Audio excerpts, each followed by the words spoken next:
Salut à tous, le journal des transferts de ce lundi 27 août. Kevin Strootman attendu à Marseille pour passer sa visite médicale. Le milieu de terrain de la Roma devrait, sauf énorme rebondissement, signer à l'OM en cette fin de mercato selon le Corriere dello Sport.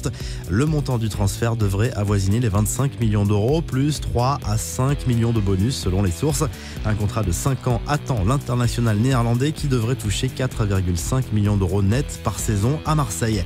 Rien n'est fait en revanche entre Thierry Henry et les Girondins de Bordeaux. Certaines sources annoncent même que cette piste s'est refroidie. Annoncé proche des Marinés Blancs ce week-end, le champion du monde 1998 avec les Bleus a rencontré les futurs propriétaires du club à Londres et l'actuel président Stéphane Martin. Thierry Henry attendrait certaines garanties en matière de recrutement pour l'avenir.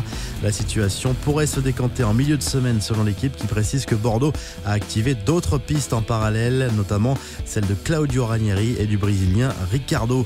À la une du quotidien Catalan Sport, ce lundi, la rivalité entre le Barça et le PSG sur le marché des transferts.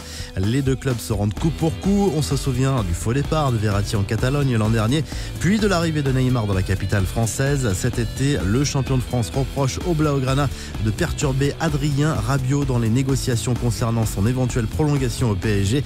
Les dirigeants parisiens qui ont tenté de séduire quant à eux Rakitic également sur le marché des transferts. Du mouvement en Ligue 1, peut-être l'AS Monaco serait sur le point de boucler l'arrivée du polyvalent défenseur allemand Heinrich. Selon l'équipe, ce dossier serait quasiment bouclé et le club du Rocher s'apprêterait à verser 20 millions d'euros plus des bonus pour ce transfert. Enfin, l'équipe se penche également sur le cas de Mariano Diaz. L'attaquant lyonnais plaît beaucoup au FC Séville, mais le club andalou va devoir sortir sans chéquier.